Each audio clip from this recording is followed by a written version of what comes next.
Olá, como você está? Eu espero que bem, na medida do possível. No vídeo anterior eu iniciei aqui a leitura da apresentação deste livro aqui, Por Causa do Pior, da Dominique Fingerman e do Mauro Mendes Dias. Comecei a ler aqui a apresentação do Marco Antônio Coutinho Jorge. Todos psicanalistas. A Dominique ela é francesa, está no Brasil desde 83. O Mauro ele é do Rio de Janeiro. E eles fazem esse trabalho aqui para falar do pior, né, que eu esbocei um pouquinho no vídeo anterior. Se você tiver interesse, está aí disponível. Eu vou continuar lendo a apresentação do Marco Antônio Coutinho Jorge e vou retomar de onde eu parei. O apagamento do sujeito, seu silenciamento ou até mesmo sua explosão é o tema central dos artigos de Mauro Mendes Dias, que tratam especialmente da identificação proporcionada pelos significantes da ciência, que pretendem significar o sujeito, reduzi-lo a um sentido unívoco, o que é o mesmo que apagar sua divisão constitutiva. O sujeito não mais conta com sua particularidade, tampouco em sua divisão. A psicanálise ela trabalha muito com a ideia do sujeito dividido, do sujeito não definido, não reduzido. O que é um embate com a ideia psiquiátrica, com a ideia até da ciência, quando ela tem que estruturar uma imagem universal do sujeito.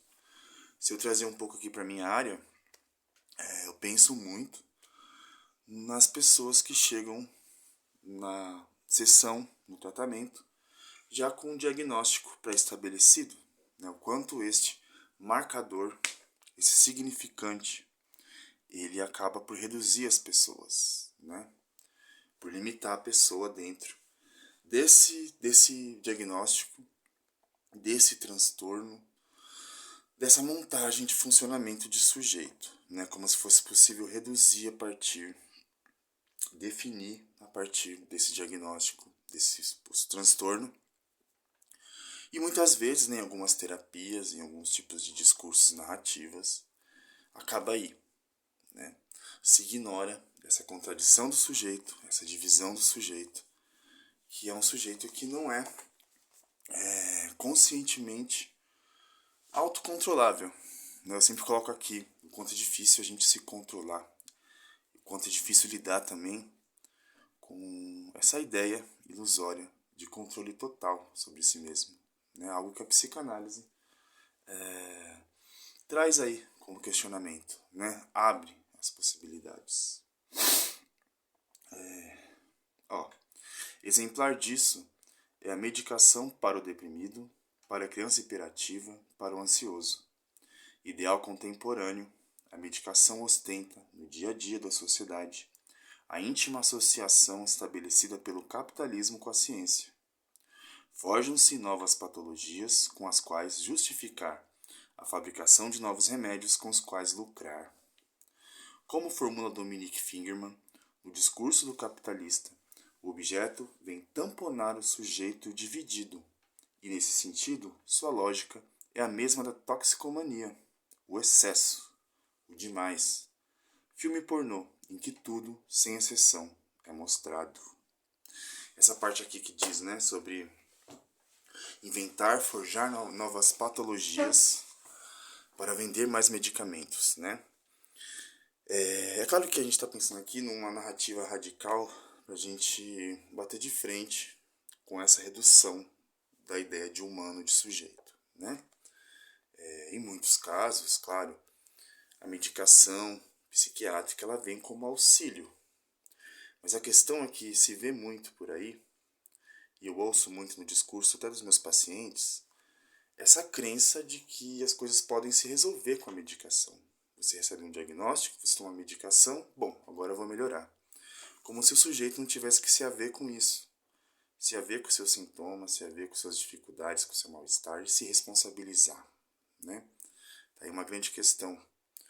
E na lógica que a gente vive hoje, né, de uma urgência das coisas, as coisas precisam ser muito rápidas, bem resolvidas. Se tem essa promessa, né, de cura. Eu vou no psicólogo, ele vai dizer o que eu tenho, né, eu vou no psiquiatra, ele me receita uma medicação e as coisas vão caminhar, né? E não é por aí. Não é por aí. A gente sabe que tem um longo caminho pela frente, né? Eu acho que é muito importante dizer que nem sempre um processo de psicoterapia, de análise, quase nunca, né?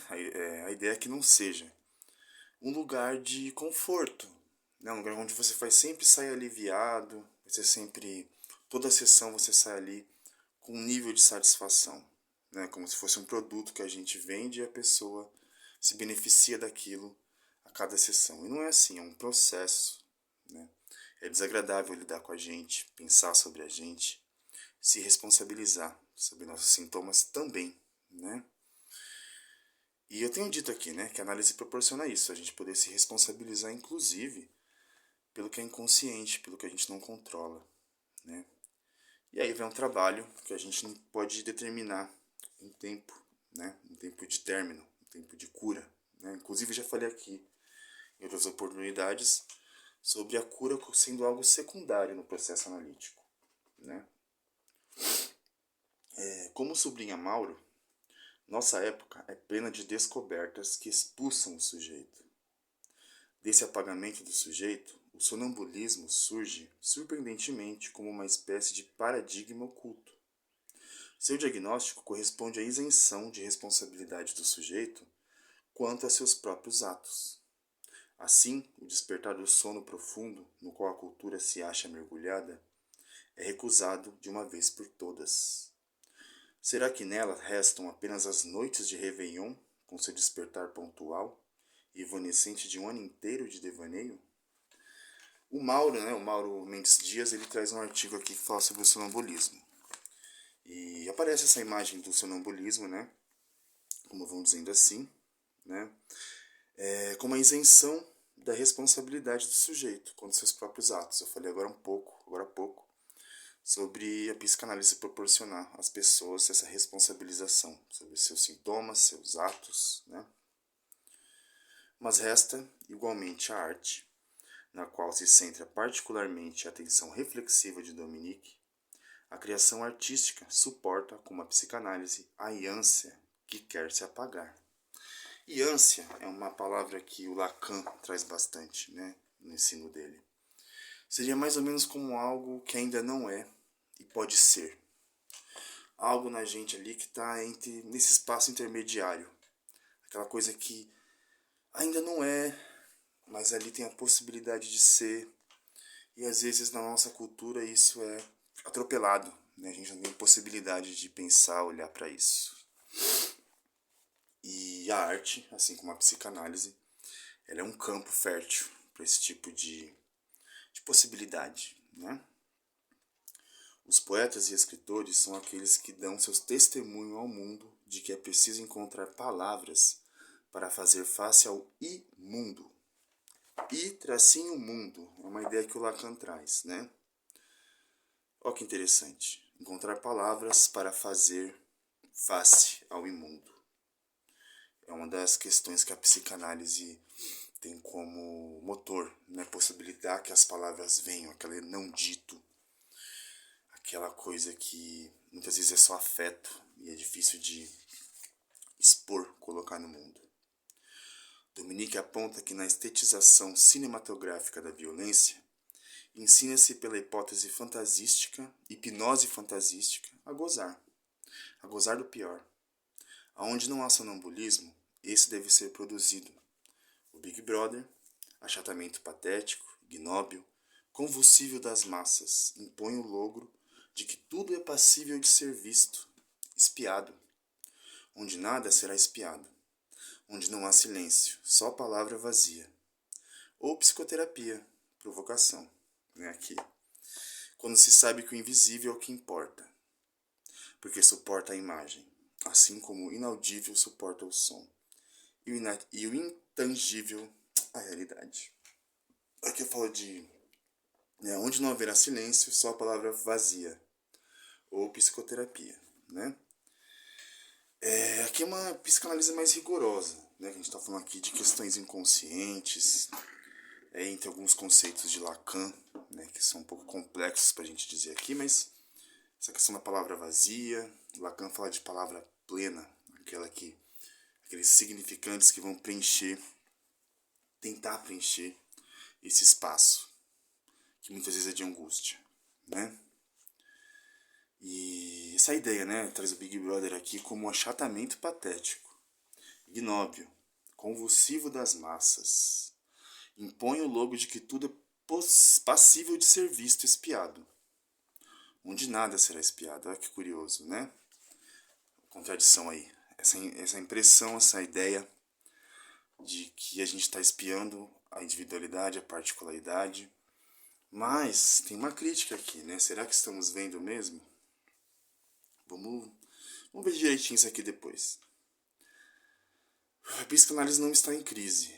Afirmação que o próprio Freud, ironicamente, afirmava ouvir desde os primeiros tempos em que ela surgiu. O mundo, este sempre esteve em crise. E no mundo contemporâneo, mais do que nunca, a psicanálise se afirma como o discurso que permite compreendê-lo. É por isso que a psicanálise, aonde ela vá, está firme e forte. Mais do que nunca, ela é um lugar, partilhado com a experiência artística, reservado ao sujeito do desejo, que, avesso à neurose da religião, à perversão do capitalismo e à loucura da ciência, afirma o contrário de seus porta-vozes, que há décadas cantarolam o mesmo refrão de que ninguém é insubstituível. Quem nunca ouviu isso, né? Dentro dos discursos daqui, que está dentro da neurose da religião, a perversão do capitalismo e a loucura da ciência. Mas a psicanálise possui a vocação búdica do despertar. O desejo do psicanalista não é passível de ser definido simplesmente como o desejo de despertar? Pois, se a psicanálise é o discurso que resguarda o lugar do sujeito, é porque ela sustenta que o sujeito tem algo a dizer que ninguém mais poderia dizer em seu lugar. É a essa escuta dessa singularidade o que se perfaz nesse volume, pois para a psicanálise ninguém é substituível. Marco Antônio Coutinho Jorge, Rio de Janeiro, 10 de junho de 2004, quando foi escrito aqui, né? Terminei a apresentação por causa do pior, com essa ideia aí de que ninguém é substituível. Para a psicanálise, não. A gente falou um pouquinho aqui do discurso da ciência, né? Da redução dos significantes.